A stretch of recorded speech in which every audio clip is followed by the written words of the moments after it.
After Ben Affleck's Batman, I was definitely interested in seeing the story of a younger Batman. Yeah, Ben Affleck's old Batman, I'm not gonna say that he didn't do a good job with the role, but I will say I was tired of seeing that depiction of Batman.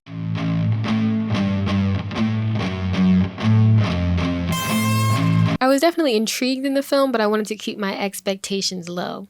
Flash forward, I went and saw it twice. So obviously, it exceeded my expectations. Knowing that he was a younger Batman, my mind automatically went to like origin story, Gotham, still really dark. And I feel like that's definitely what we got. And we see him go through multiple stages of like anger and ultimately acceptance through like his battle with grief. We're almost seeing a Batman Bildungsroman, where we're seeing one criminal at a time, cleaning up the streets, I'm vengeance. But by the end of it, he realizes that he needs to be much more than that, both as Batman and as Bruce Wayne. For what it was a great story, and it told it well as to why he had to make that change, why he started off so strictly violent, ready for the smoke. So we're seeing the emergence of a more analytical Batman. And even in the animated things, you'll see, at least for certain points in time, Batman being the main person for the Justice League, the main chair. And that's because he was always known for his strategies and thinking things through, having backup to the backup to the backup to the backup plans, right? So we're seeing this Batman emerge or create himself because of his circumstance. So I found that interesting. And I thought it was a really cool way to go about it, with him having to deal with several problems, because his issue, his internal issue, what I'm addressing, it wasn't the main point of the movie, right? There were a couple of different like main points or issues that he was battling with externally in the movie, and that was like the villains, which were the Riddler. The main one was the Riddler. There was also Falcone there, and it was also people doing drugs. Like, so everyone was doing this drug called drops or whatever in Gotham. He was going through it, okay? He was fighting people's distrust in the system. So nobody liked the government anymore or trusted the government in Gotham. So there was a lot going on, and I feel like all of that was shaping him, and we were seeing it shape him and change the way that he had to moving forward. But now let's talk about the characters, one by one. Not all of them. I'm not that thorough, but I did want to talk about the main relevant characters. Okay, so Batman. In my notes, I wrote Batman first and then put a dash and put Bruce Wayne, because I think it's important to call out that he was Batman for most of this movie. This movie is about the Batman.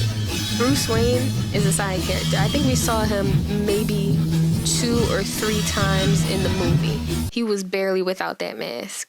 I wasn't sure if I was going to be able to take him serious right away as Batman. So it was good to have that kind of transition ease in. I didn't have to see Edward Cullen looking at me as Batman. That was going to be hard for me to accept. I feel like this younger Batman has something to prove. And that's why he cares so much about being out there every night.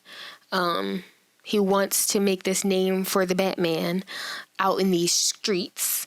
And it's taking a toll on his humanity. Obviously, we're not all vigilantes, but when we find something, and I'll speak to my own experience, when I found something that I was really good at and I felt like I was doing good in the world and I had a purpose, I needed to move forward with it, it did consume me. I felt like I'm doing what I'm supposed to be doing, so why not let it take more hours? Why not accept the additional work? Because it's always going to be there. And for Batman, there's always going to be criminals to stop. And so it becomes addictive, where it's like, I'm needed. He's basically obsessed with his job at this point. And he doesn't have anything else in his life. Enter Catwoman. I was really excited to see her in this movie. She was played by Zoe Kravitz, and Batman strictly refers to her as Selina. That connection that the characters have, they did a good job of portraying that unspoken, we get each other, I could look in your eyes and trust you kind of thing, even though he would brush it off. And I think that showed that he's not ready to let go of his walls just yet. And honestly, same. Yeah, there were a lot of really relatable emotions in this movie if you were looking for them. If you were just expecting Flash, I'm doing Batman stuff, we're tracking down this person and that person. Some of that was happening, but I like that they spread it throughout. I do wish they would have gotten into like an explanation as to why she is the way she is or how she came to be Catwoman. But overall, she was a great addition to the movie. She did a great job. We'll get back to her when we talk more about the fashion. The Riddler was a big villain in this. I won't get into his whole character arc. I feel like that's something that you'll need to watch and, interpret for yourself.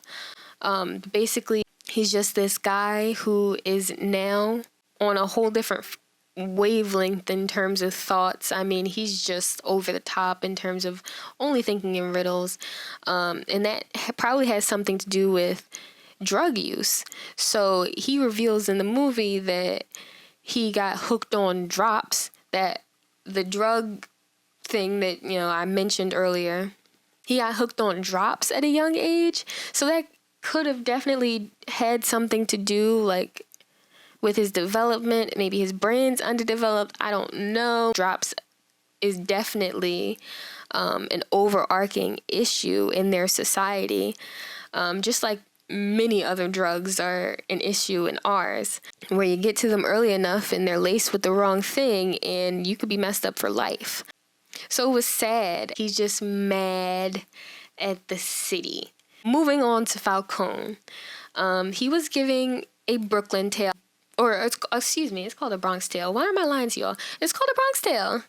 A Bronx Tale is about a young guy from the Bronx who befriends a gangster, and his dad's not okay with it, and then also he's dating a black girl.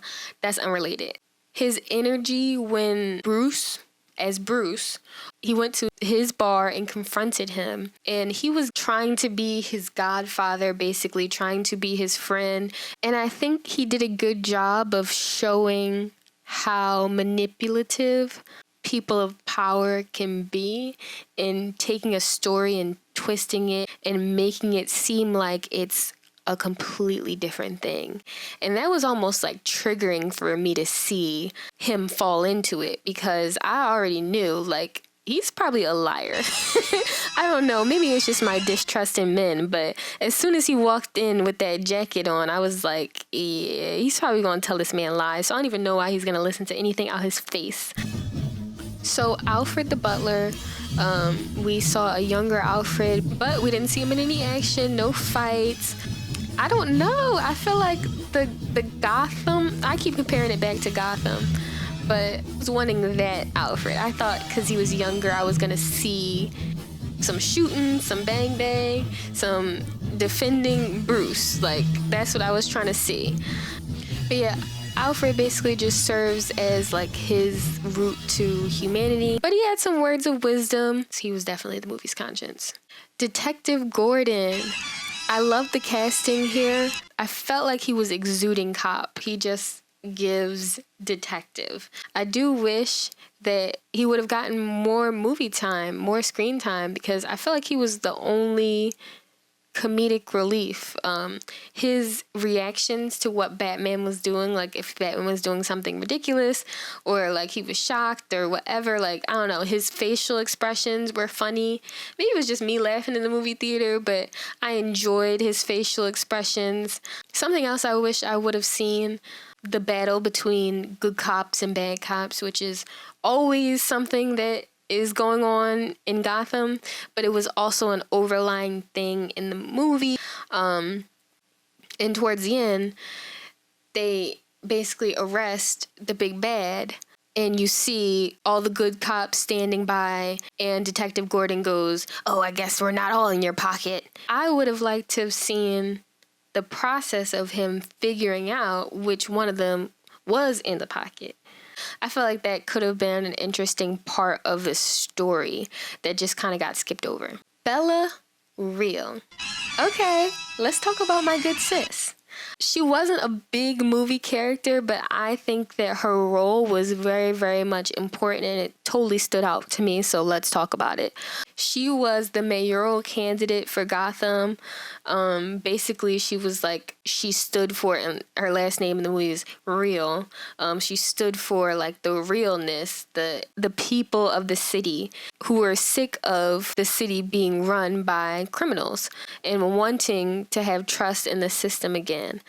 That being said, though, she was a black woman with 4C hair, and they did an amazing job with styling and restyling her hair throughout the movie. I mean, it was not just one style, okay? We got pompadour, we got fro, what else do we get?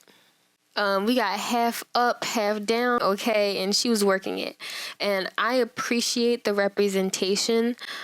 Typically, you don't see that texture, and if you do, it's twisted or it's not in its natural state, basically. Not just movies, definitely movies, but in politics, for sure, people feel like they need to look polished, and natural hair is not the first thing that society thinks of when they think of a polished hairstyle. I just rolled my eyes when I said that because it upsets me to think about the fact that the hair that comes out of our scalp is not seen as professional or polished. What a joke. Last character we're going to talk about is Penguin. So Colin Farell plays Penguin, and he does an amazing job transforming into the character. I did not see Colin at all. I saw the Penguin, and that's definitely great makeup and whatever prosthetics they put on him, but also he did a good job changing up his mannerisms, really just immersing himself in the character, which I appreciated. But next we are getting into the cinematography. Most Batman things, whether that be movies or TV shows or comics, most Batman things are dark, and they definitely stayed true to that in the cinematography. We saw a lot of night shots, basically where you would think that Batman is hiding. Like, you would be looking in the shadow and then he would appear. You never know where Batman is. Is he in that shadow? Is he in that shadow? But at times it was kind of jarring. So like during the fight scenes and it was kind of dark and it was moving fast, I was confused. So we saw the camera shift and squeeze into tight corners. I got the feeling of needing to stay on my toes and stay alert. High pitches that express the chaos, like during the end when he was injured and he could barely hear and was still worrying about hostages, but you could hear the ringing in his ear. And also like the survival mode that Batman has to basically be in a constant state of. Next thing I want to talk about, and it's the last thing before I go over my final thoughts, is the fashion. Zoe Kravitz comes to the front of the congregation because, girl, you were killing those wigs. She rocked her natural short hair, her nails were did, mine are, don't look at mine. We saw her sharp claws. She actually clawed somebody in the face, which I liked. I wish they were even more involved in the fights because, let's be real, I'm getting down and dirty and my nails exist. Oh, baby. If it's you or me, you're getting these nails to the face. That being said, though, back to the fashion. Yeah, she kept it pretty simple with the nails. I would have been intrigued to see, like, not saying vote Cardi B. I would have been interested in them playing up the nail cat element a little bit more. But we did see her in the leather. They didn't focus too much on her body, which I appreciated. Yeah, she wore the leather suit a couple times in the movie, but they did let her switch it up like a chameleon that I feel like the character is really supposed to be. Catwoman was the main person that I wanted to talk about with fashion because I really felt like that was like important to say. And shout out to society for, getting a little bit better in terms of, women objectification. Slightly. Not too much better, but slightly. Anyways, okay, so Batman. He did have his suit on for most of the movie, so we got to see how the different elements of his suit benefit him. So we saw the bulletproof in action. We saw him use his utility belt. Something really interesting about the utility belt, he used towards the end a mysterious liquid, and I'm assuming it was some type of adrenaline, which he uses to give himself a boost in a fight when he's injured. And he basically injects himself with this and then almost bashes the guy's face in because he's getting so intense in the fight. Like, he's just going in to the point where the cops have to pull him off. I appreciate the intense energy, especially if it's going to be some type of random experimental drug that you're just injecting into yourself and you're a regular human, telling us that he's experimenting on himself. And that could be an interesting plot line for future movies when he starts to take it too far, like him trying to be the best Batman. What happens when he does something that takes it too far? But yeah, shout out to the utility belt. I was actually glad that he used it. He used it for a couple other things too, like he had a flare in there. He had a bungee in there, and we saw his suit turn into like a bat, and he was able to actually fly for like 3 seconds, and then he fell for himself. But again, I appreciated the realistic energy of he flew. That was cool. Very cool suit. But then he's gonna swiftly fall and hurt himself because, let's be real, he's a human and he can't actually do those cool moves without taking some type of L. And lastly, the last but not least character that I want to mention here in the fashion is Falcone. Now, even though he's scum, because obviously he has a history of abusing Black women in this movie, I don't love that element.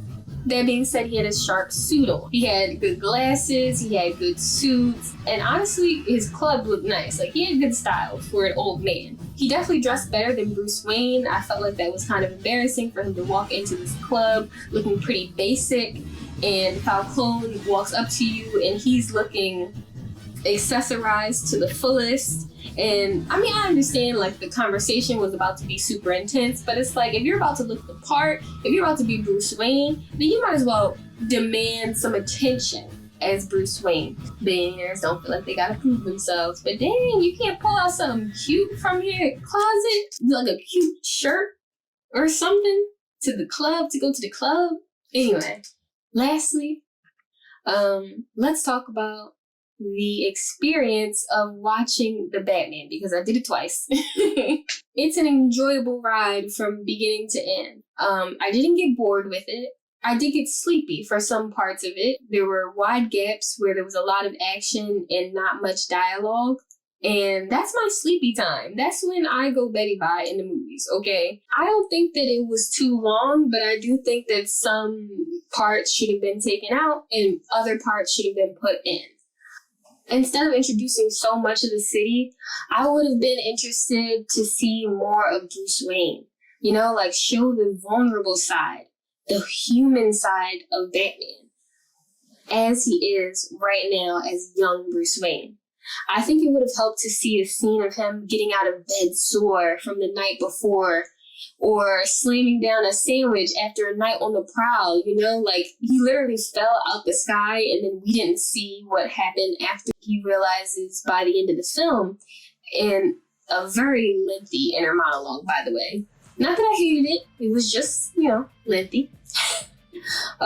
Anyways, he pointed out that he needs to be more than vengeance, which is typically the catalyst for superheroes to take on a more well-rounded identity, adopt rules, establish their name within the city as a beacon of hope, and begin balancing between the snakes in the grass during the day, which, in Gotham would be the elected officials, that he can keep an eye on as Bruce Wayne, and also capturing the snakes in the shadows still, and continuing his work as Batman. In Batman's timeline, I like where we're at, And I would very much like to go on more of the journey with him. I think that those are my main gripes with this movie. Like, show me more of him in his experience. If it's called The Batman and not The Gotham, it's okay to spend a little bit more time on him, especially if you're going to do multiple movies. If you're going to show us more of the city anyway, then why do you have to do it all in one? Because you think you might not get another one? Am I invested in this universe? And do I care enough to keep watching like whatever sequels would happen? There's actually going to be a spin-off with Penguin. He's getting his own show from this world on HBO Max. And I do have my gripes with HBO Max shows, superhero shows. Shout out to Doom Patrol seasons 1 and 2. Shout out to them. But you lost me.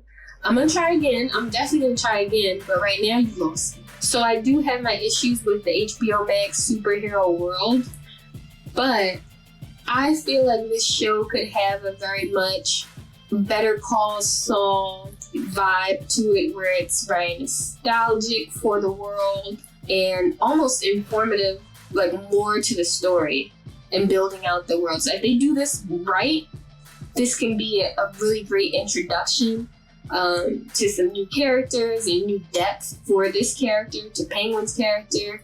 So I am invested in the world, but I would have to be convinced after seeing the trailer to move forward with Penguin's show.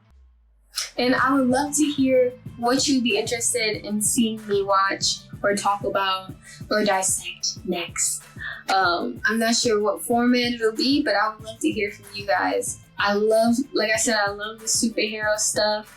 I watch a lot of it. Thank you guys so much for watching. It was great sitting and chatting with you guys about this movie. I'm definitely excited to see all the different interpretations that we're going to be able to watch on the big screen and on TV in the coming months. It was great chatting with you guys, and I'll see you in my next one. Bye.